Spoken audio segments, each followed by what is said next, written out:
A state of shock is not just what happens to us when something bad happens. It's what happens to us when we lose our narrative, when we lose our story, when we become disoriented.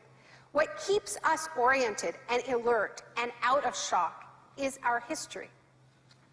So a period of crisis like the one we're in is a very good time to think about history, to think about continuities, to think about roots. It's a good time to place ourselves in the longer human story of struggle.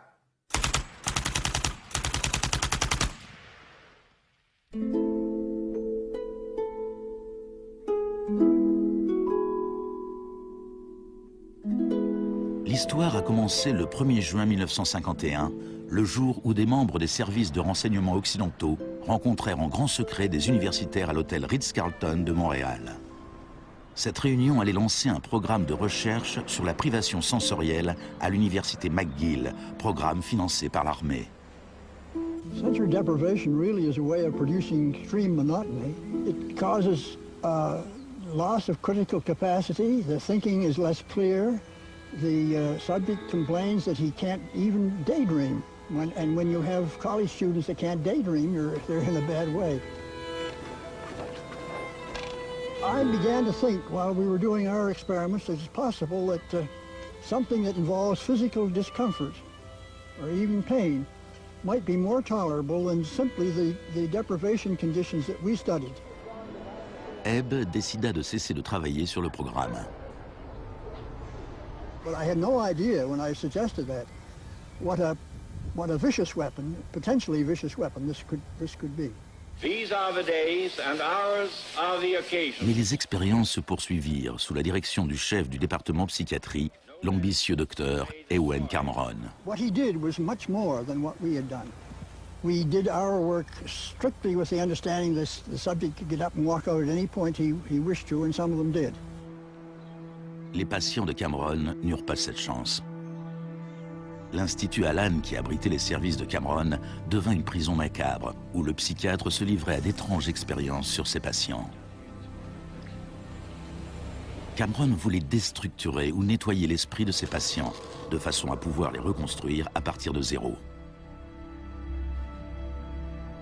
Janine Huard était une jeune mère de 4 enfants et elle souffrait de dépression postnatale. I used to shiver when they told me about, you're going to get a shock treatment tomorrow. I used to shiver. I was so scared of it.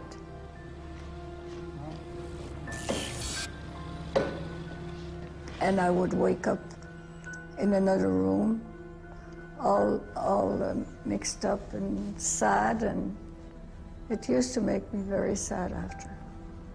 You're just like a zombie walking around. Cameron combinait électrochoc, cure de sommeil et messages enregistrés passés en boucle.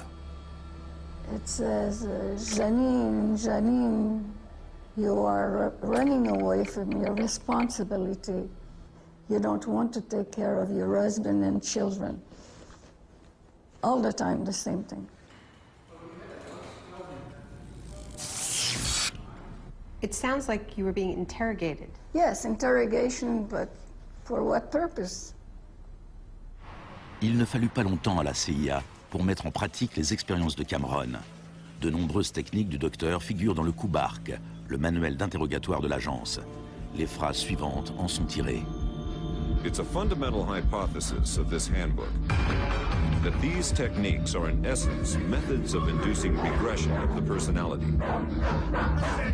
There is an interval, which may be extremely brief, of suspended animation, a kind of psychological shock or paralysis. Experienced interrogators recognize this effect when it appears and know that at this moment the source is far more open to suggestion, far likelier to comply than he was just before he experienced the shock.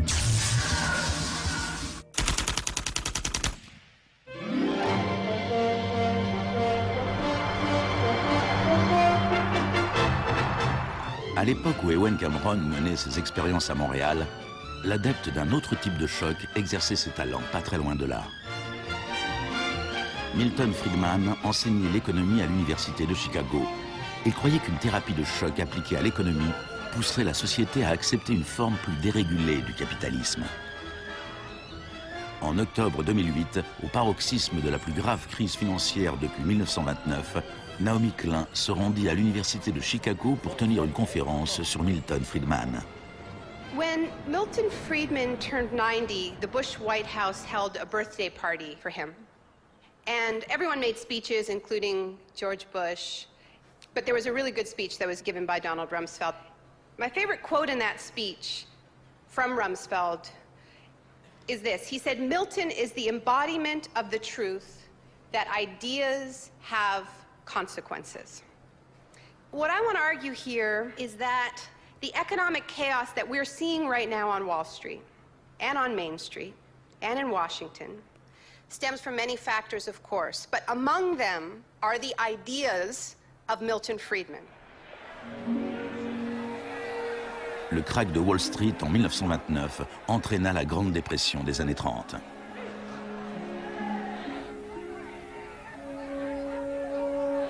Au cœur de la thèse de Friedman, il y a son opposition au New Deal que le président Franklin Roosevelt décrivit dans son discours d'investiture. Our greatest primary task is to put people to work. This is no unsolvable problem if we face it wisely and courageously. Let me assert my firm belief that the only thing we have to fear is fear itself. Influencé par les idées de John Keynes, Roosevelt lança un vaste programme d'emploi dans les services publics afin de résorber le chômage. Today, depression is a fading memory. Millions of men and women have found employment, and with it, confidence and hope. Ce ne fut pas si simple. La dépression dura jusqu'à la Seconde Guerre mondiale, mais après la guerre, le plan Marshall répandit en Europe le modèle keynésien de régulation et d'intervention de l'État.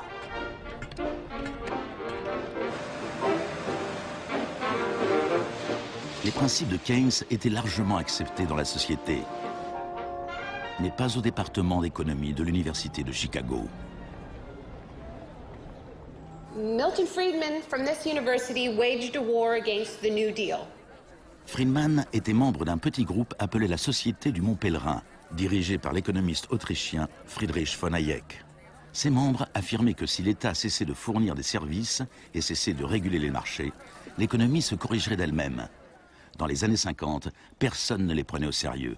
Mais ces 30 dernières années, leurs idées sont devenues la doctrine dominante en économie. The thesis of the shock doctrine is that we've been sold a fairy tale about how these radical policies have swept the globe. That they haven't swept the globe on the backs of freedom and democracy, but they have needed shocks, they have needed crises, they have needed states of emergencies. Milton Friedman understood the utility of crisis. Only a crisis, actual or perceived, produces real change. When that crisis occurs, the actions that are taken depend on the ideas that are lying around.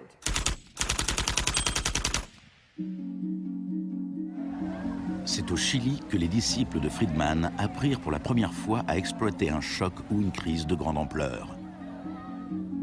Usually the official storytellers of neoliberalism, the official publicists, don't even mention Chile. They start the story with Thatcher and Reagan because it's much more flattering that way. Dans les années 50 et 60, les politiques progressistes de développement mises en œuvre au Chili étaient un exemple pour tous leurs voisins. L'État investissait dans la santé, l'éducation et l'industrie. Les sociétés américaines commencèrent à s'inquiéter pour leurs investissements.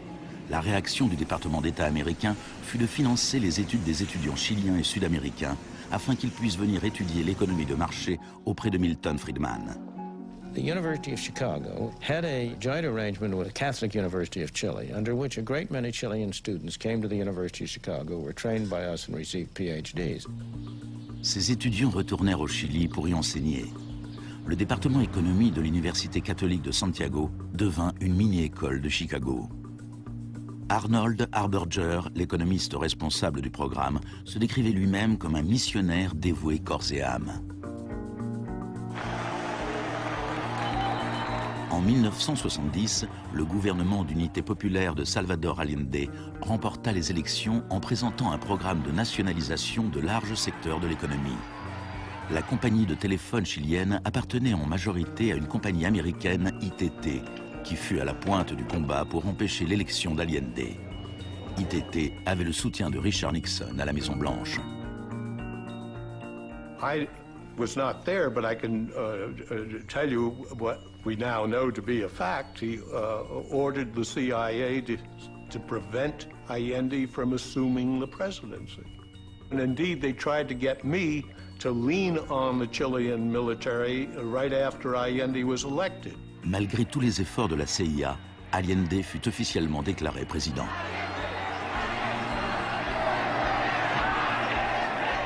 Richard Nixon donna l'ordre au directeur de la CIA de faire hurler l'économie.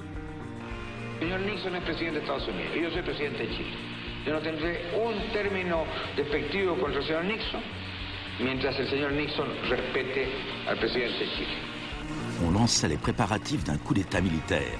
Les Chicago Boys chiliens élaborèrent un programme économique de 500 pages, la BRIC. Grâce à des fonds américains, on fit tout pour déstabiliser l'économie. Les chauffeurs routiers firent grève, paralysant l'ensemble des usines et des magasins. Il y eut une première tentative de coup d'État le 29 juin 1973.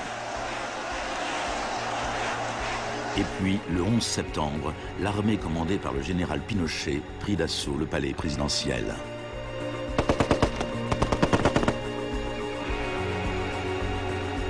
Cela faisait 41 ans que le Chili vivait dans une démocratie pacifique, quand elle fut brutalement renversée par la violence.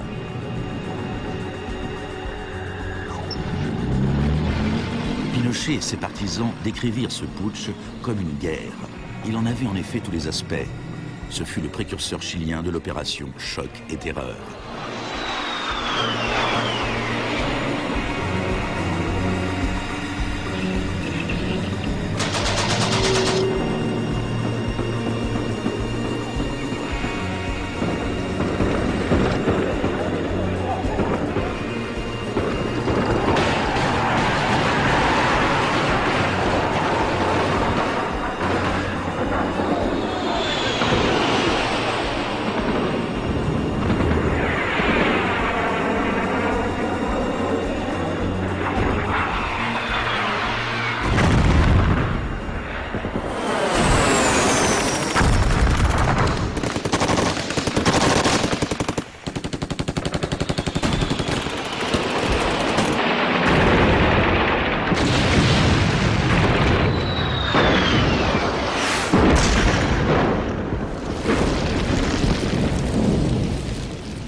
Fuerzas Armadas y de Orden, solo bajo la inspiración patriótica de sacar al país del caos que en forma aguda lo estaba precipitando el gobierno marxista de Salvador Allende. Les Chicago Boys remirent leur programme économique, la BRIC, à Pinochet.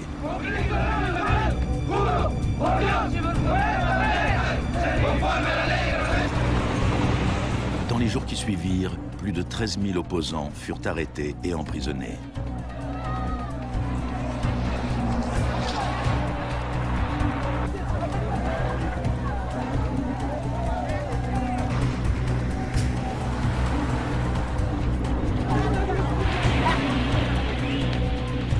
Des milliers de prisonniers furent enfermés dans le stade national. Beaucoup furent torturés. Dans le monde entier, on parlait du Chili. ¿Cuántas personas?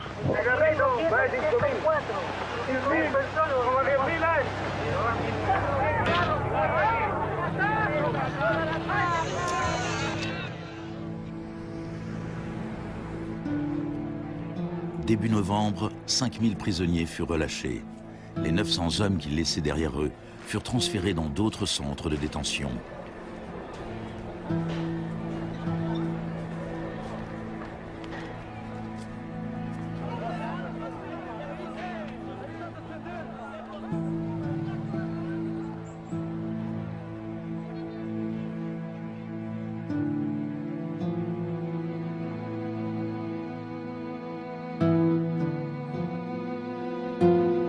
Moins d'un mois plus tard, la FIFA autorisait le Chili à disputer un match qualificatif pour la Coupe du Monde dans ce même stade. Leur adversaire, l'Union soviétique, refusa d'y jouer. Le Chili fut autorisé à marquer dans un but vide et put ainsi disputer la Coupe du Monde 1974.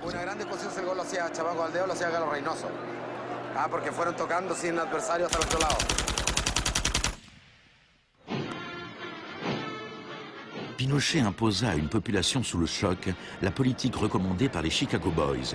Fin du contrôle des prix, privatisation des entreprises publiques, suppression des taxes à l'importation et coupe dans les dépenses publiques. Plus tard, Friedman reconnut ouvertement l'importance de l'expérience chilienne. Here was the first case in which you had a movement toward communism, which was replaced by a movement toward free markets. Ce fut un échec. Un an plus tard, l'inflation s'élevait à 375% par an. C'était la plus forte au monde. Alors, en mars 1975, Arnold Harberger et Milton Friedman s'envolèrent pour Santiago. He used a phrase that had never before been used in a real-world economic crisis. He called for shock treatment. He said that he was like a doctor that was going to help a country that was suffering an epidemic, and he was simply prescribing the medicine. Friedman écrivit que le général Pinochet était séduit par l'idée d'un traitement de choc, mais qu'il était clairement effrayé par le chômage provisoire qui pourrait en découler.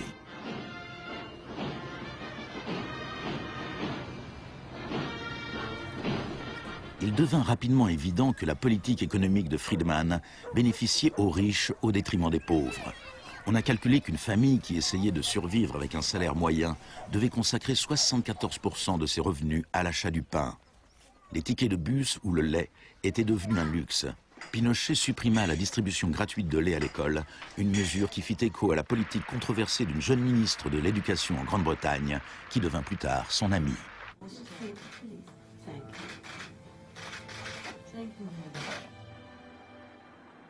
Pour mettre en œuvre cette politique économique, il fallait avoir un ennemi à craindre. Tampoco creo que se haya triunfado totalmente sobre el marxismo. El marxismo es como un fantasma. Cuesta mucho tomarlo. Mejor dicho, no se puede tomar.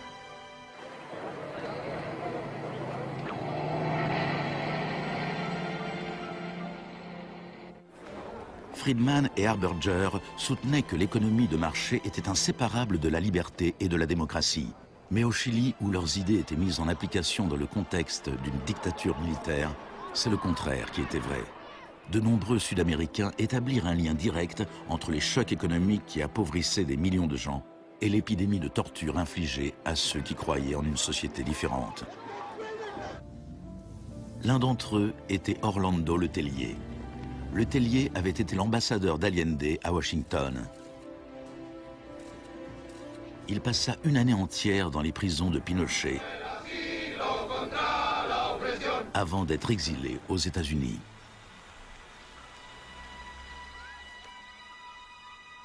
Voici ce qu'écrivait Letelier en 1976.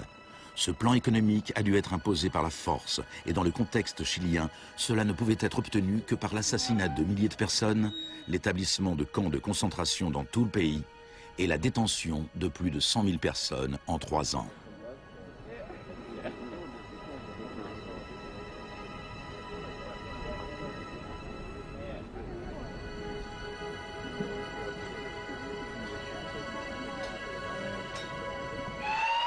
Moins d'un mois plus tard, Letelier fut tué dans un attentat à la bombe.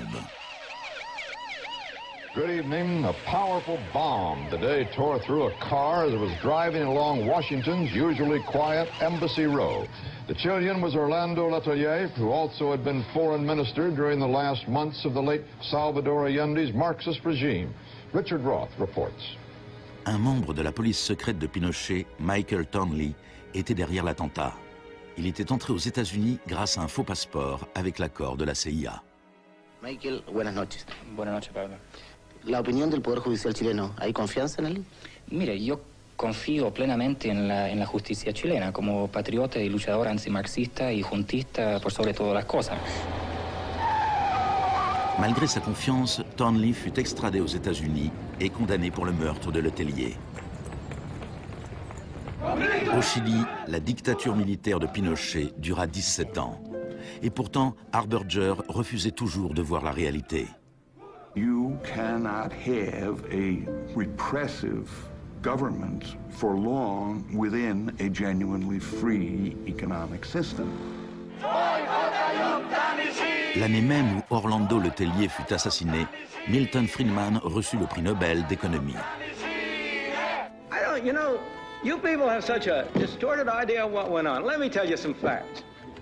Number one, I was offered 2 honorary degrees by universities in Chile before I went down. I refused to take them because those universities were being supported in part by public funds, and I did not want to appear in any way to provide any support to the political system in Chile. I'm not a representative of Chile. I'm not an advisor to Chile. I have no commitments to the government of Chile.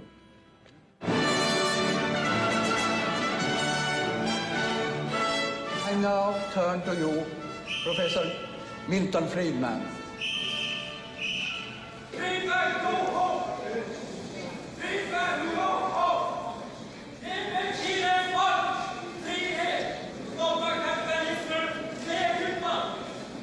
I am very sorry for this incident. It could have been worse.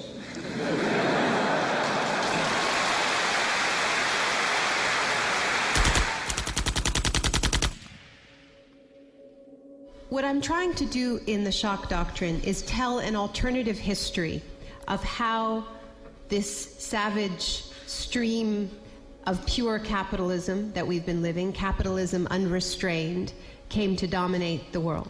Le Chili n'était pas le seul pays d'Amérique latine qui suivait la politique préconisée par l'école de Chicago. Les disciples de Friedman tenaient des postes clés au Brésil et ils conseillaient le gouvernement uruguayen. Le 24 mars 1976, un putsch militaire renversa le gouvernement d'Isabel Perón en Argentine. Une junte de 3 généraux dirigée par le général Videla prit le contrôle du pays. Les Chicago Boys décrochèrent des postes économiques très importants au sein du gouvernement militaire. Ils profitèrent de l'occasion pour effectuer des changements majeurs dans la vie économique et sociale. Moins d'1 an après le coup d'État, les salaires avaient perdu 40% de leur valeur. Les usines fermaient. La pauvreté se multipliait. Comme au Chili, il a fallu terroriser la population pour lui faire accepter ces mesures économiques. Videla avait appris de Pinochet. Il adopta la tactique des disparitions. Mélange de terreur publique et privée, ces disparitions étaient souvent exécutées en plein jour, mais elles pouvaient toujours être niées.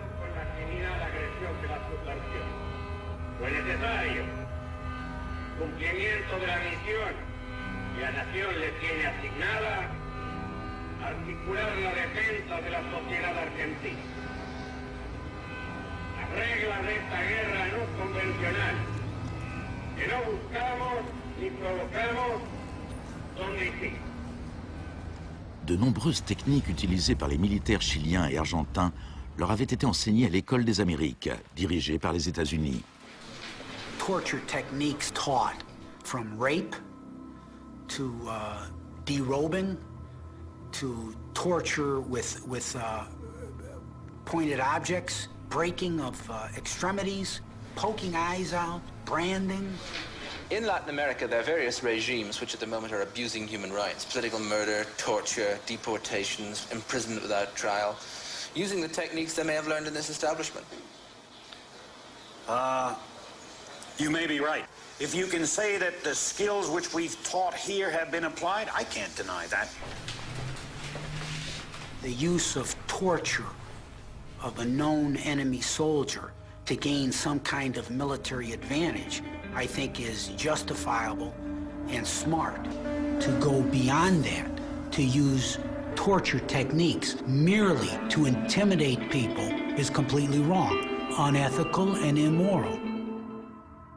Mais en Argentine et au Chili, ces techniques de torture ne furent pas utilisées seulement sur des soldats ou sur des terroristes, mais sur des étudiants, des syndicalistes et sur tous ceux qui s'opposaient à la politique économique ultralibérale du régime.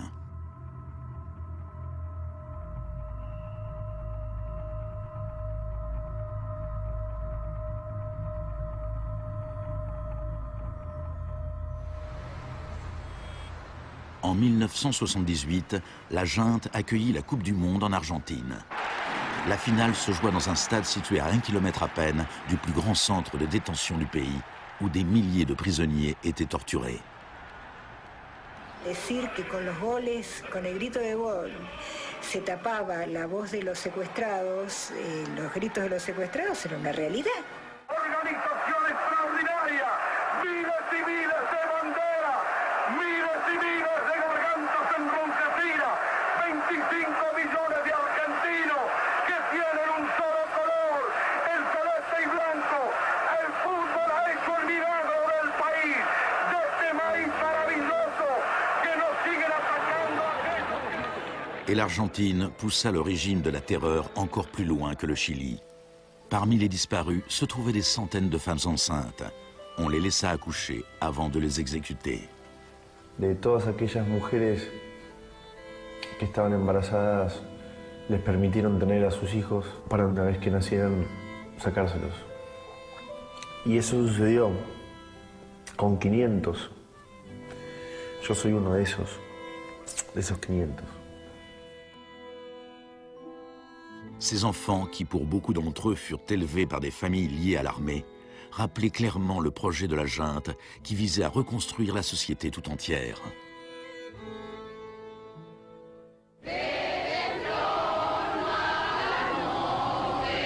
Alors que la junte était toujours au pouvoir, des mères et des grands-mères de disparus commencèrent à manifester sur la place de Mai.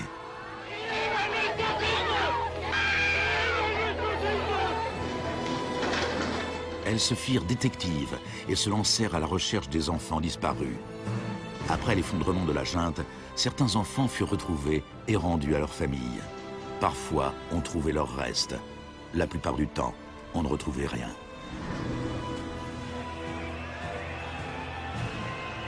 Le général Videla fut reconnu coupable de meurtre, d'enlèvement et de torture.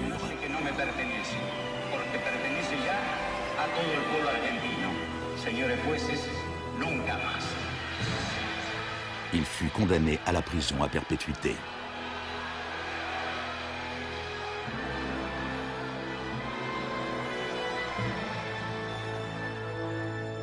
Now, these early experiments in Latin America presented Friedman and his cohorts with a serious ideological problem. Friedman had promised that these policies would not just make the elites richer, but that they would create the freest possible societies, that this was a war against tyranny, that capitalism and freedom went hand in hand. Yet here we see that in the 70s, the only countries putting these ideas into practice were military dictatorships. Nixon had fully supported imposing these types of brutal free market policies in South American dictatorships. But when it came to domestic economic policy in the United States, where Nixon had to worry about getting reelected, it was a very, very different story.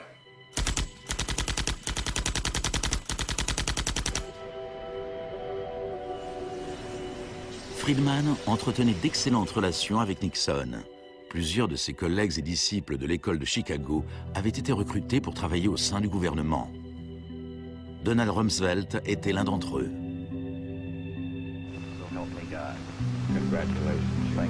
Mais en 1971, en plein marasme économique, Nixon tourna le dos aux idées de Friedman et imposa une politique de contrôle des salaires et des prix.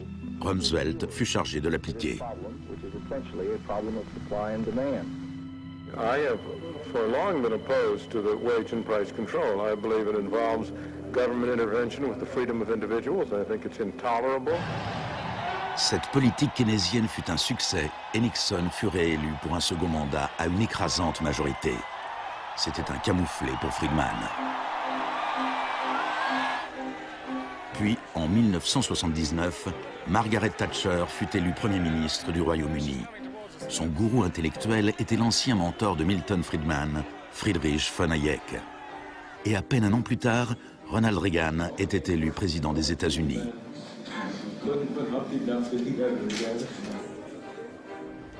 La Grande-Bretagne et les États-Unis étaient désormais dirigés par des Friedmaniens sans état d'âme. Margaret Thatcher's program when she came in had 4 planks. Cut government spending, cut tax rates, reduce government ownership and operation of industries or regulation of industry, and have a moderate and stable monetary policy to bring down inflation. Après ses 3 premières années au gouvernement, le chômage avait doublé dans certains secteurs de l'économie, déclenchant des vagues de grève. La cote de popularité de Thatcher avait chuté de 25%. Des émeutes éclatèrent dans les grandes villes du royaume. Même les admirateurs de Thatcher se posaient des questions. The economic performance of the Thatcher government has been mixed.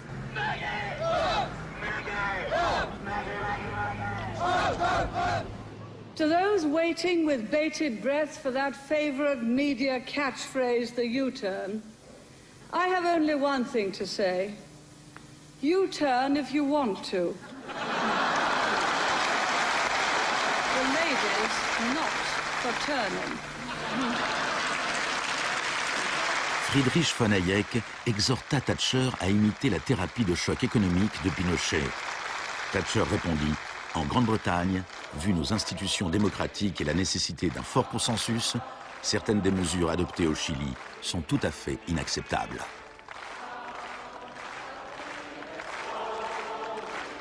Thatcher's profound unpopularity seemed to be proving once again that free market fundamentalism was simply too unpopular, too directly harmful to too many people to survive in a democratic state where governing requires getting the consent of the governed, unlike a military dictatorship.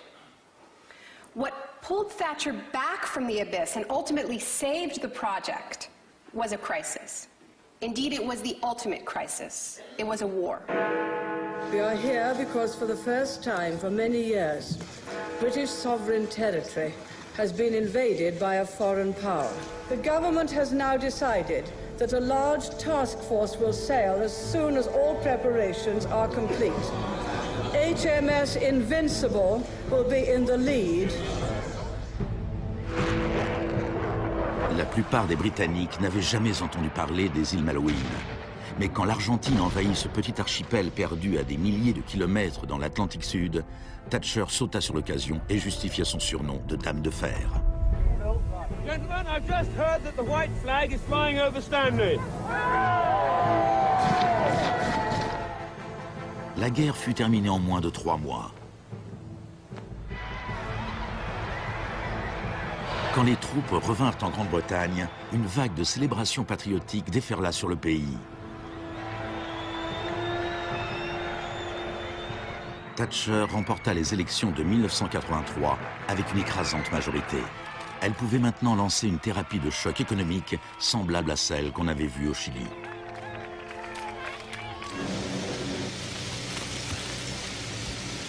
L'Union nationale des mineurs était alors le plus puissant syndicat britannique. Quand l'Office national du charbon décida de fermer des puits, les mineurs ripostèrent par la grève. Parts of central London are brought to a halt as thousands of miners and sympathizers march through the city in support of the miners' strike. It's Britain's longest and most bitter since 1926, and the most expensive ever. La grève dura presque 1 an. Thatcher utilisa tous les moyens à sa disposition pour en finir avec le syndicat.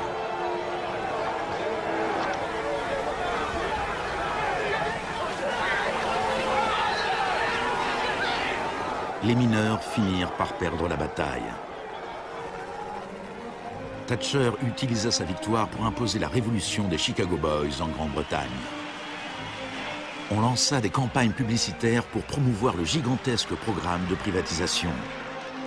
Thatcher vendit l'industrie de l'acier, le service des eaux, les compagnies d'électricité, de gaz, le téléphone, les compagnies aériennes et le pétrole.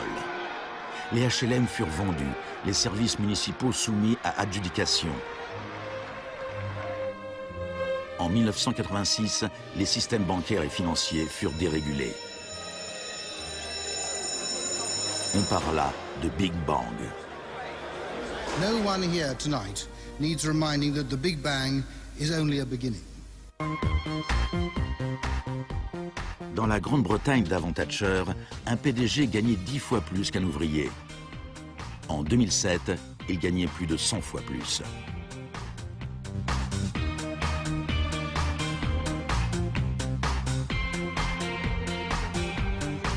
Aux États-Unis avant Reagan, un PDG gagnait 43 fois plus qu'un salarié moyen. En 2005, il gagnait plus de 400 fois plus que ce même salarié. Friedman reconnut ouvertement l'importance de Thatcher et Reagan dans la propagation des idées de l'école de Chicago à travers le monde. The coincidence of Thatcher and Reagan having been in office at the same time was enormously important for the public acceptance worldwide of a different approach to economic and monetary policy.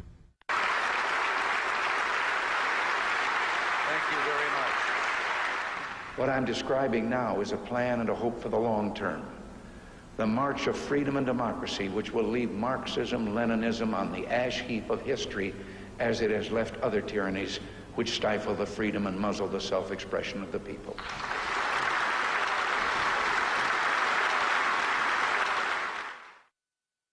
Now, we all know the fairy tale about the fall of communism, that the West under Reagan and Thatcher looked so prosperous to the people of the former communist bloc that they themselves demanded radical free market policies. Now, this really is a fairy tale.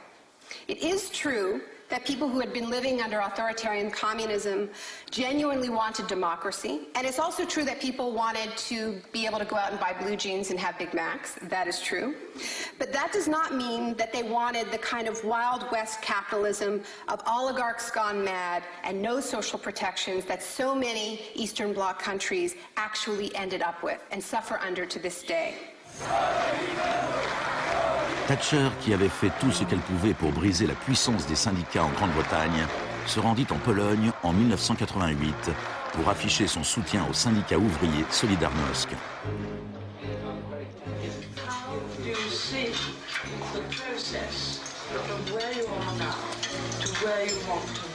En Pologne, les grèves amenèrent Solidarność à participer aux élections générales de juin 1989. Une vague de manifestations s'ensuivit à travers toute l'Europe de l'Est.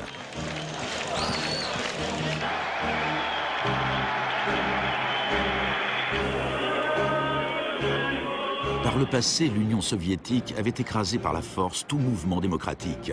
Mais l'Union soviétique avait à sa tête un nouveau type de leader. Mikhail Gorbatchev était engagé à fond dans la glasnost et la perestroïka. Il parlait d'une troisième voie, d'une transition progressive vers une social-démocratie à la scandinave, quelque chose qui serait situé entre l'économie de marché capitaliste et le communisme. Gorbatchev plaisait au public et aux politiciens occidentaux.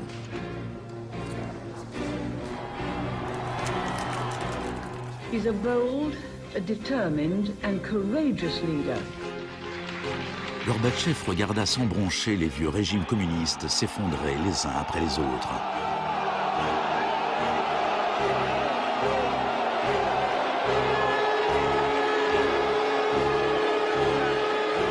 À la fin de l'année, le plus célèbre symbole de la division de l'Europe s'écroulait.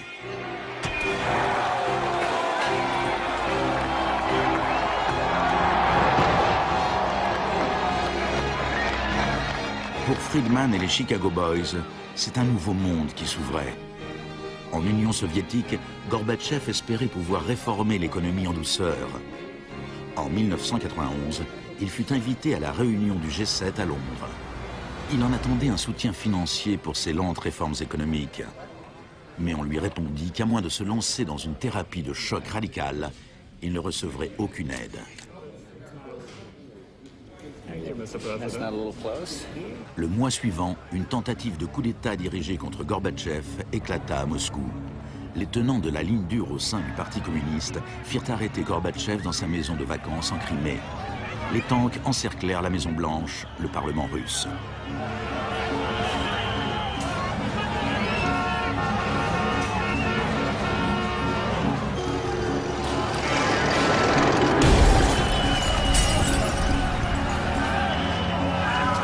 Amid the chaos of street clashes, it was obvious that to reinforce their position, the hardliners would have to resort to violence. Such action between the people and the security forces has not been seen since the early days of the Russian Revolution. By dawn this morning, amid a sea of debris, it was becoming clear that the coup was disintegrating. The Russian parliament building was unscathed. The military had not made their move. Inside, Boris Yeltsin was more powerful than ever. Ce fut l'heure de gloire de Boris Eltsine.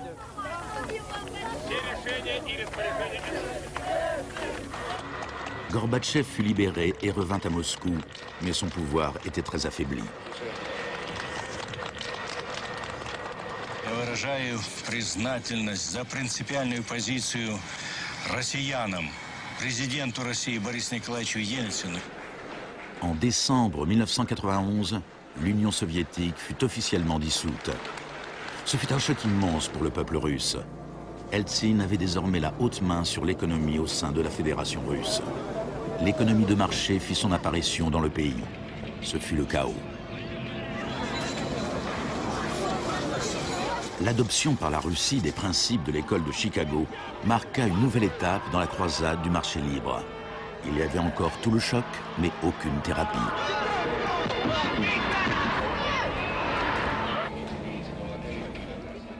On vantait l'émergence d'un capitalisme populaire, mais dans les faits, seule une petite poignée d'affairistes amassait des fortunes considérables.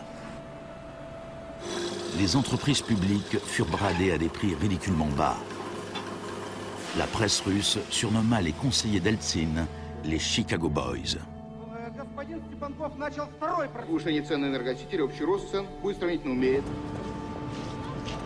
La thérapie de choc appliquée par Eltsine fut telle qu'en 1992, la consommation moyenne avait chuté de 40% en un an.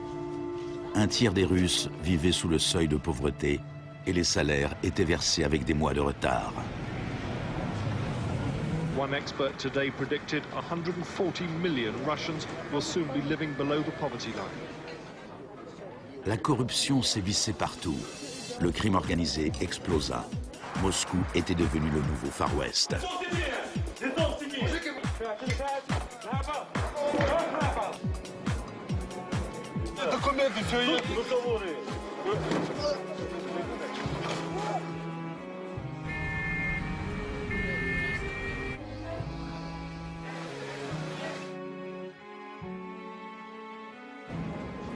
La majorité des Russes était contre les changements radicaux préconisés par les Chicago Boys.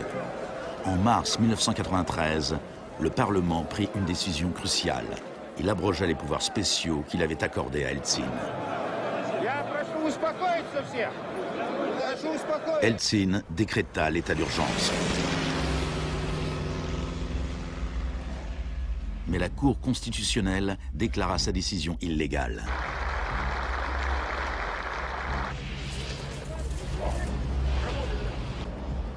Le 21 septembre, Eltsine opta pour la solution Pinochet et fit dissoudre le Parlement.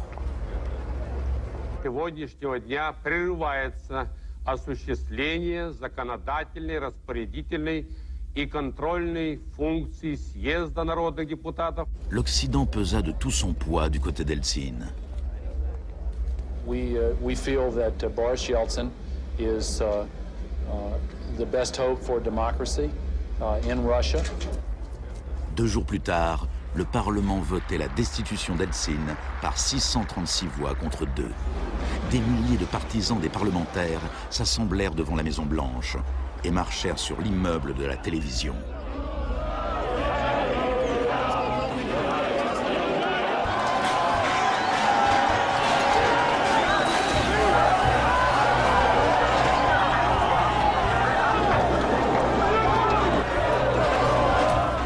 Les partisans du Parlement semblaient l'emporter. Eltsine interrompit ses vacances et rentra précipitamment à Moscou. Cette nuit-là, les troupes d'Eltsine reprirent l'initiative et une centaine de manifestants furent tués.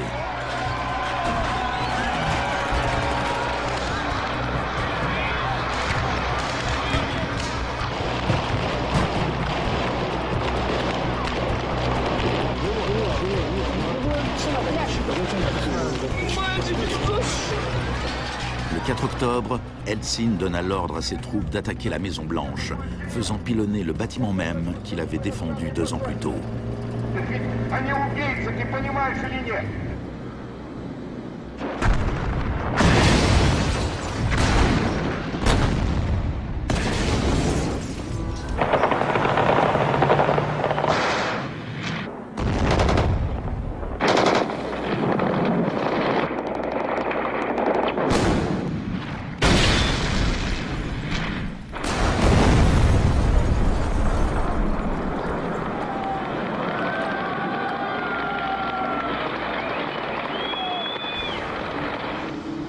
Warren Christopher, le secrétaire d'État américain, déclara « Les États-Unis ne soutiennent pas de gaieté de cœur la dissolution du Parlement, mais les circonstances sont exceptionnelles. »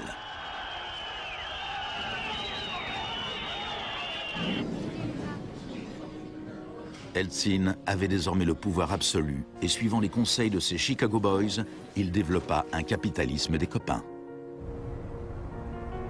On privatisa ce qui restait des entreprises industrielles d'État, en créant au passage une nouvelle classe d'hommes d'affaires milliardaires, dotés d'une énorme influence politique, les oligarques.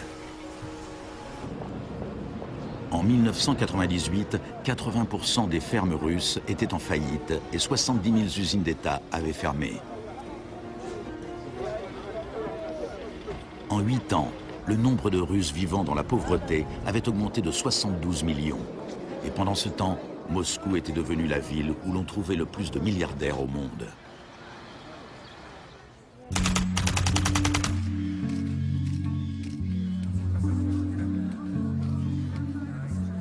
Good afternoon. Thank you for coming. Today it is my honor to announce that I'm submitting the name of Donald Rumsfeld to be Secretary of Defense. I look forward to serving our country again. Rumsfeld avait déjà été secrétaire d'État à la Défense sous Gerald Ford, quand l'ennemi que l'on était censé craindre s'appelait l'Union soviétique. I'm not saying with certainty that the Russians are coming. I'm saying the trends are here. I'm not saying the Russians are 10 feet tall. I'm saying they used to be 5'3". They're now 9.5, and they're growing.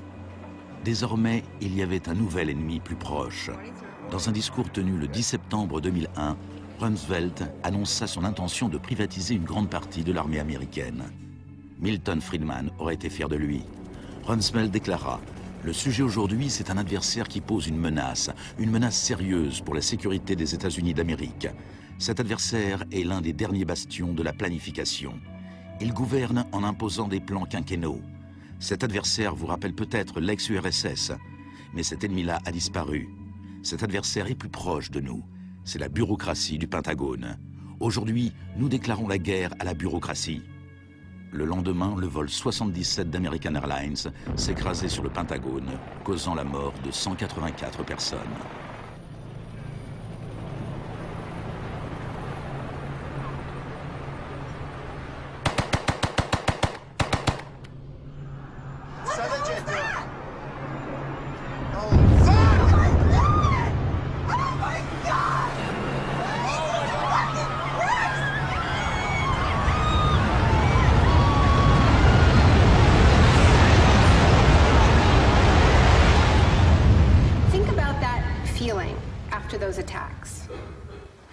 These people? Where did they come from? Why do they hate us? There was a total loss of collective narrative. We were not living in the world that we thought we lived in. And we kept hearing from our political leaders that everything we thought we understood before the attacks no longer applied. There was a new phrase, pre-9/11 thinking. And what happened in that moment is that suddenly news stories sort of magically appeared. That we were in a clash of civilizations. That's the world that we suddenly lived in. That there was an axis of evil, and that we were fighting a war against terror. Cette guerre abstraite et ingagnable a eu d'énormes retombées économiques. Avant 2001, la sécurité intérieure n'avait rien d'une industrie. Aujourd'hui, elle brasse plus d'argent que toute l'industrie du cinéma et de la musique. Entre le 11 septembre 2001 et l'année 2006, le département de la sécurité intérieure a offert 130 milliards de dollars de contrats aux entreprises privées. C'est le complexe du capitalisme du désastre, une nouvelle économie bâtie sur la peur. This will be a monumental struggle of good versus evil. The best defense against terror is a global offensive against terror, wherever it might be found. La première phase de cette guerre fut le bombardement de l'Afghanistan.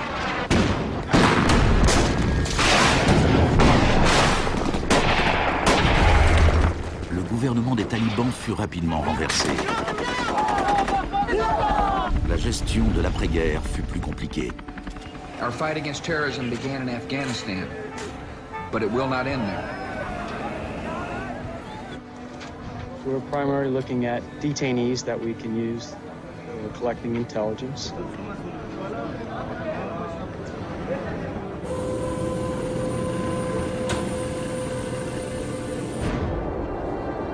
C'est à Guantanamo que, pour la première fois, les techniques du manuel de Kubark furent explicitement et publiquement utilisées par les forces américaines avec l'approbation officielle de la Maison-Blanche. Les images furent diffusées sur les télés du monde entier. Isolation, both physical and psychological, must be maintained from the moment of apprehension. The capacity for resistance is diminished by disorientation. Prisoners should maintain silence at all times.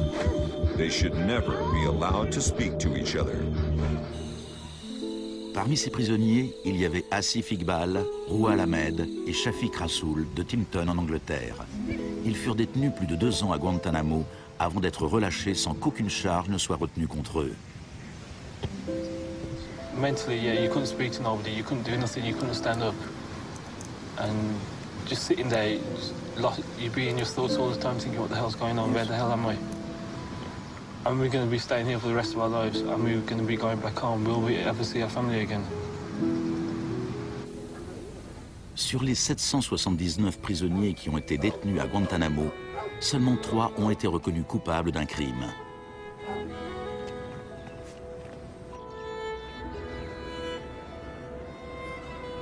Well, the only thing I know for certain is that these are bad people.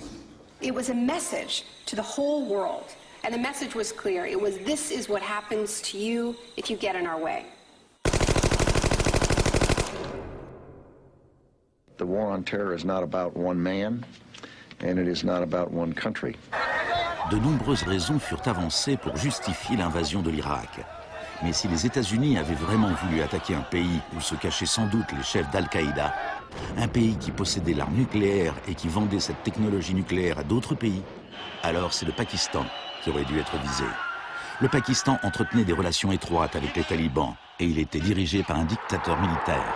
Mais George Bush choisit comme cible l'Irak, un pays qui possédait les 3e plus grandes réserves de pétrole au monde.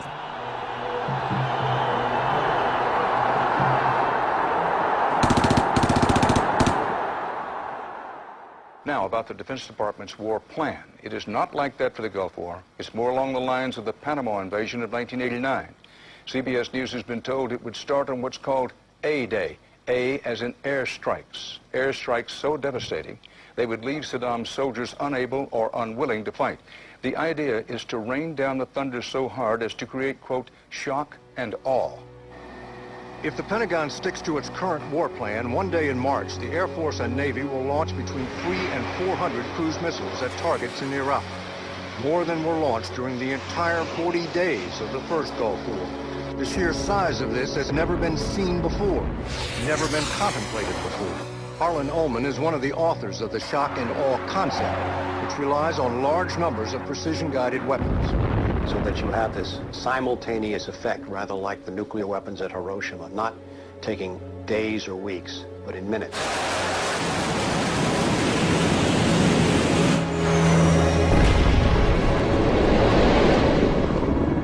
You also take the city down. By that I mean you get rid of their power, their water, and you begin this relentless campaign to wear them down so that 2, 3, 4, 5 days they are physically, emotionally, and psychologically exhausted. Last night, a square mile in central Baghdad seemed like hell on earth. Pendant la première vague des bombardements, les habitants de Bagdad subirent une version de la privation sensorielle décrite dans le manuel de Kubark. Dans le chaos qui suivit le renversement de Saddam Hussein, les États-Unis ne firent pas grand-chose pour faire cesser le pillage. Certains responsables américains pensaient même que cela leur facilitait le travail pour démanteler l'État irakien. John Agresto, chargé de la reconstruction des universités, déclara qu'il voyait le pillage des écoles comme une bonne occasion de tout reprendre à zéro. En réalité, avant les sanctions, l'Irak avait le meilleur système éducatif de la région. 89% des Irakiens étaient alphabétisés. Par comparaison au Nouveau-Mexique d'où venait John Agresto, 46% de la population était techniquement illettrée. In Iraq, you had three distinct forms of shock that were all working together and reinforcing each other. You had the shock of the war, which was immediately followed by economic shock therapy imposed under Paul Bremer. And as resistance to that economic transformation, that very rapid economic shock grew, you had the shock of enforcement, including torture. Three different kinds of shock.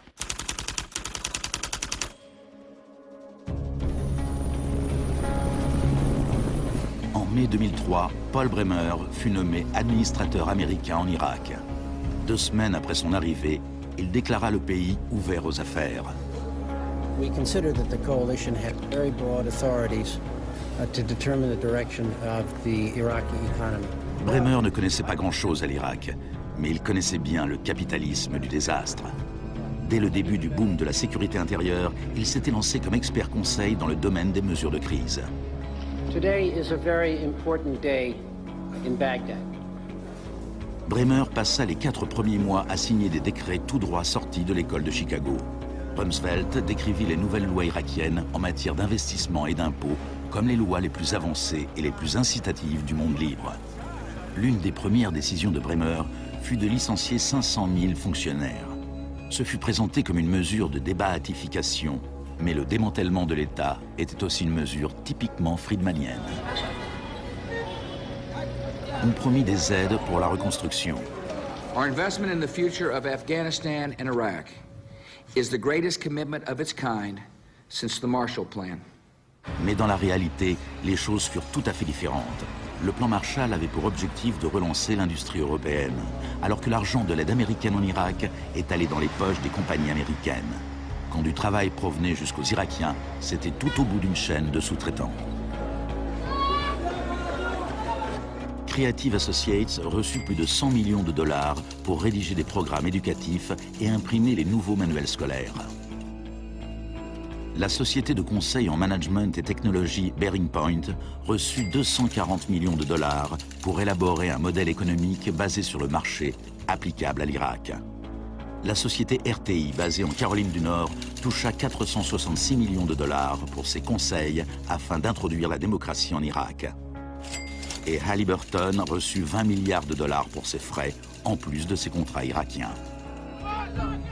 Parsons reçut 186 millions de dollars pour construire 142 cliniques. On en construisit seulement 6. La fourniture d'eau et d'électricité ne s'améliorera pratiquement pas, malgré les milliards dépensés pendant les 4 premières années. We're going to succeed here, and when we succeed here, we will have done something important, not just for 25 million Iraqis. We will have done something that serves Western interests in this whole region. Même la nouvelle monnaie irakienne était imprimée à l'étranger. Let me show you an example of these notes. Les Américains allèrent jusqu'à payer des entreprises privées pour qu'elles contrôlent le travail des entreprises privées qui avaient obtenu des contrats.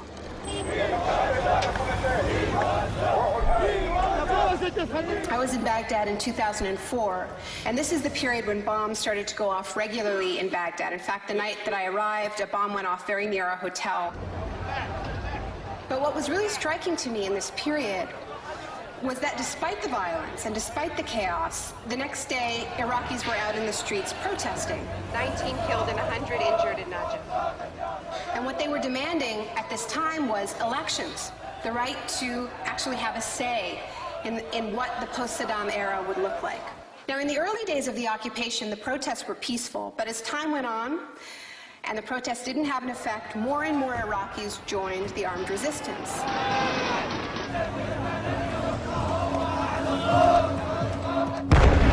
La violence devint le lot quotidien.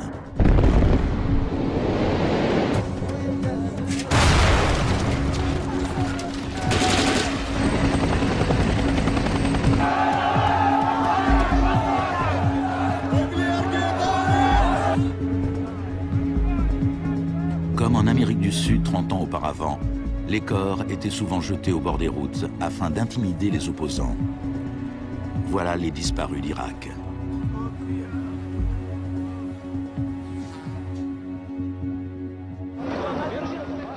Il fallut prendre des mesures extrêmement violentes pour supprimer l'opposition.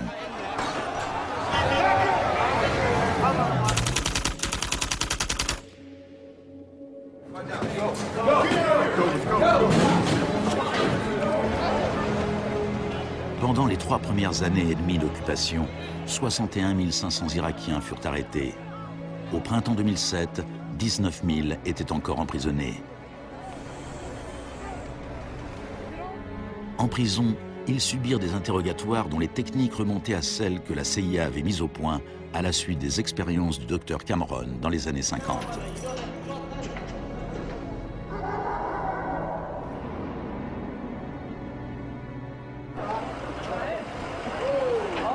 Selon la Croix-Rouge, les autorités militaires américaines reconnurent qu'entre 70 et 90% des arrestations en Irak étaient arbitraires.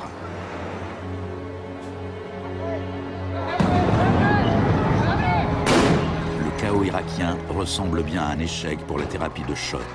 Mais le capitalisme du désastre n'allait pas s'arrêter là pour autant.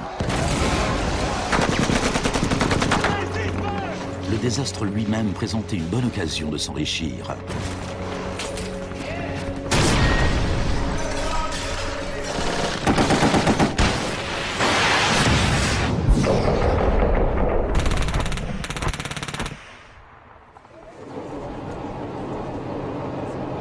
Les dépenses militaires américaines ont pratiquement doublé depuis 2001. Elles frôlent maintenant les 700 milliards de dollars par an. Déjà en 1961, le président Eisenhower, qui était pourtant tout sauf un homme de gauche, soulignait les dangers d'un appareil militaire trop puissant. Now this conjunction of an immense military establishment and a large arms industry is new in the American experience. We must guard against the acquisition of unwarranted influence, whether sought or unsought, by the military-industrial complex. We must never let the weight of this combination endanger our liberties or democratic processes. Il n'y a jamais eu dans l'histoire récente de guerre aussi privatisée que cette guerre en Irak. La zone verte de Bagdad est une version extrême de ce qui se passe ailleurs sur la planète. On a là un monde privatisé qui vit en sécurité, protégé du chaos extérieur.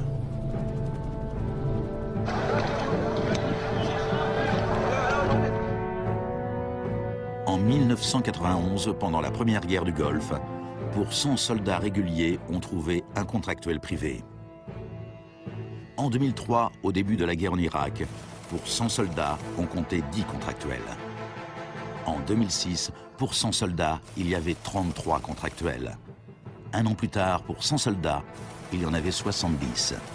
En juillet 2007, il y avait plus de contractuels en Irak que de soldats réguliers. On était bien au-delà de ce que Milton Friedman lui-même aurait osé rêver.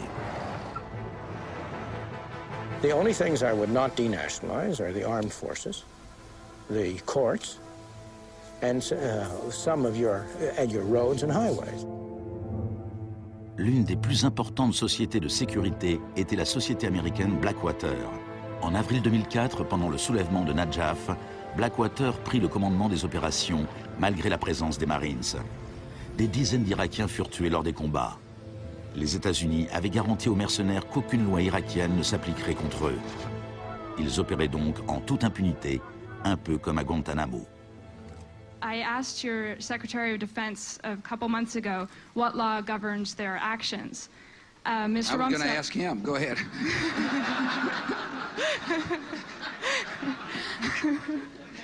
Help. Well, I was hoping... De même que la thérapie de choc de Cameron laissait ses patients perdus et brisés, les multiples chocs infligés à l'Irak ont réduit le pays à un violent chaos sectaire, sans foi ni loi.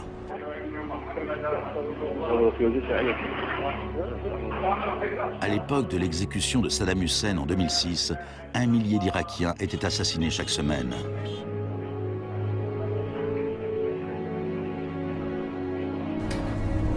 En avril 2007, le Haut Commissariat des Nations Unies pour les réfugiés estimait à 4 millions le nombre de personnes qui avaient dû quitter leur maison.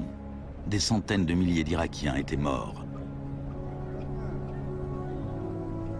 I think the historians will write very clearly that we did a great and noble thing here.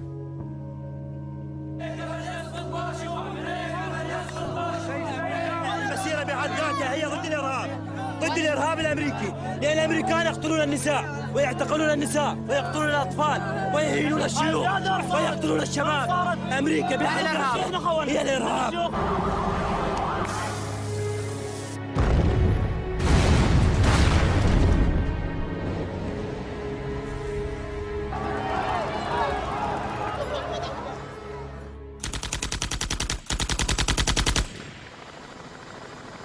Quand l'ouragan Katrina frappa la Nouvelle-Orléans en août 2005, le monde découvrit avec stupéfaction une sorte d'apartheid du désastre. Les habitants les plus fortunés quittèrent la ville, tandis que des dizaines de milliers de gens vulnérables restaient coincés sans recevoir quasiment aucun secours de l'État. I went to New Orleans while the city was still underwater. And what I saw was that what I had witnessed in Iraq was repeating, not in the aftermath of a war, but in the aftermath of a tremendous natural disaster. Milton Friedman died in 2006. His very last piece of public policy recommendation was an op-ed he wrote for the Wall Street Journal 3 months after Katrina. He said, most New Orleans schools are in ruins, as are the homes of children who have attended them. The children are now scattered all over the country. This is a tragedy. It is also an opportunity to radically reform the education system. He was advocating the wholesale privatization of the school system of this city. It was his sort of swan song.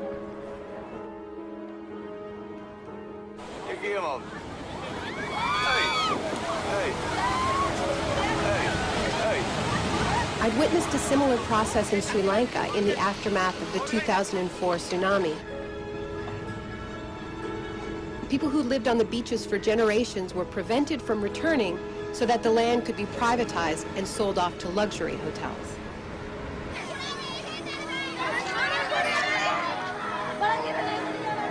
And this is exactly what I mean by the shock doctrine, the systematic raiding of the public sphere in the aftermath of a disaster. When people are too focused on the emergency, on their daily concerns, to protect their interests.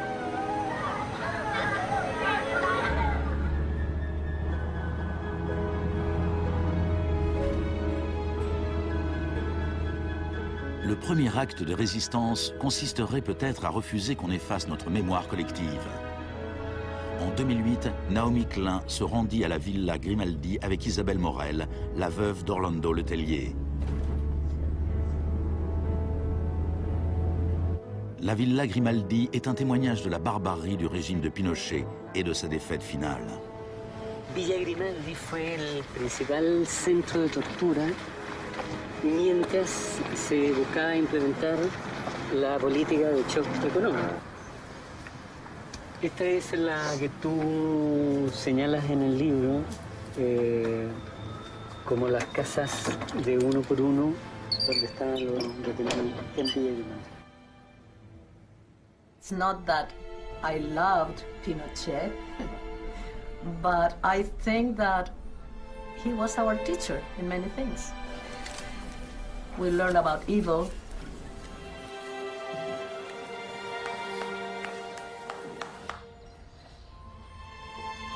En 1998, Pinochet fut arrêté lors d'une de ses visites à Londres.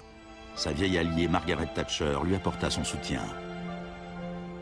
I know how much we owe to you.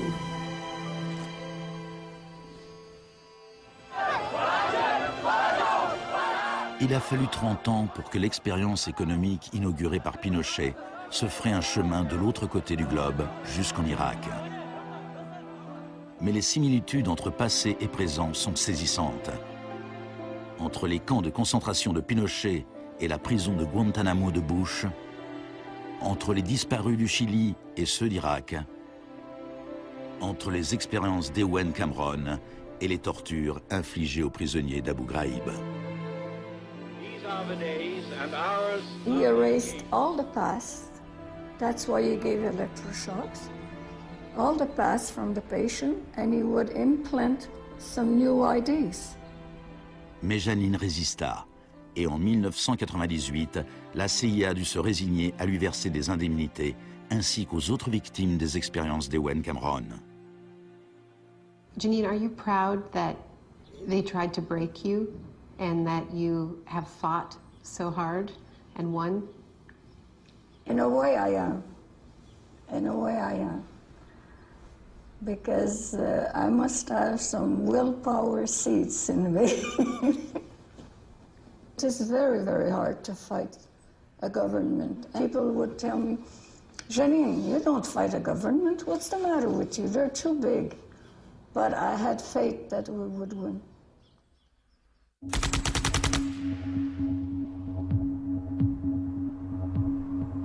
Par nature, les marchés dérégulés sont volatiles. On laisse enfler des bulles financières qui inévitablement explosent. Depuis la dérégulation et le Big Bang des années 80, il y a eu plusieurs krachs boursiers. En 1987, il y eut le lundi noir. Les marchés dégringolèrent. Ce fut la plus forte chute de l'histoire du marché financier sur une seule journée. En 1992, il y eut le mercredi noir, le jour où les spéculateurs firent fortune en misant contre la livre sterling. En 1997, la contagion atteignit l'Asie. En un an, 600 milliards de dollars disparurent en fumée sur les places boursières.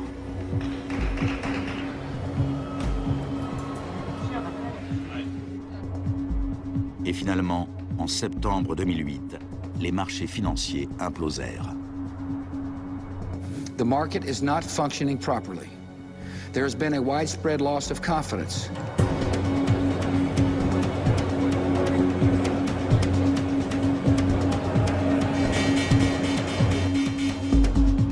Le 14 septembre, Lehman Brothers se déclara officiellement en faillite.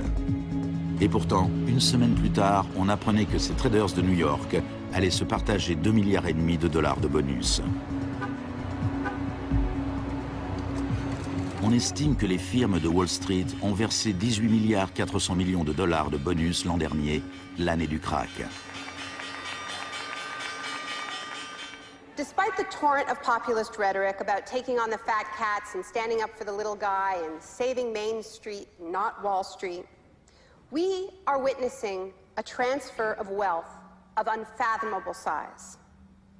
It is a transfer of wealth from public hands, from the hands of government, collected from regular people in the form of taxes, into the hands of the wealthiest corporations and individuals in the world. Needless to say, the very individuals and corporations that created this crisis.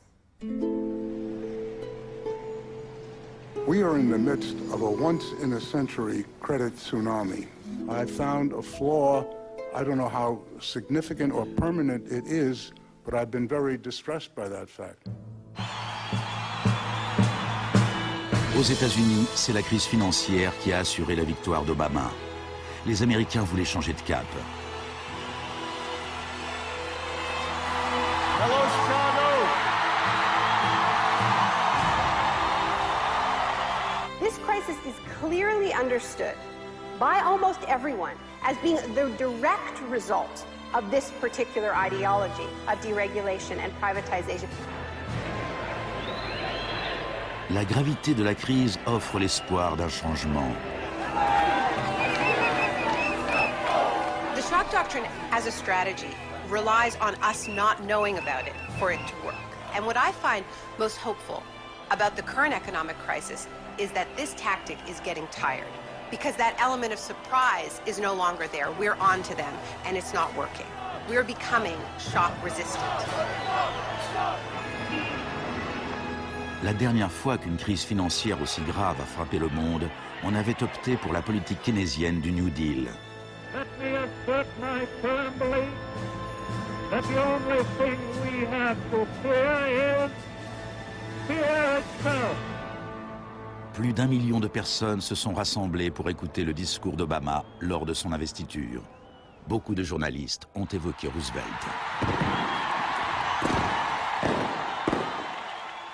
Now, there's been a lot of talk recently about comparing Obama to Franklin Delano Roosevelt. So I want to talk a little bit about FDR, because there's a great FDR story. And it could be an apocryphal one. About when he would be visited by some progressive organization or a union, and they would be proposing some new progressive policy that they wanted to be part of the New Deal.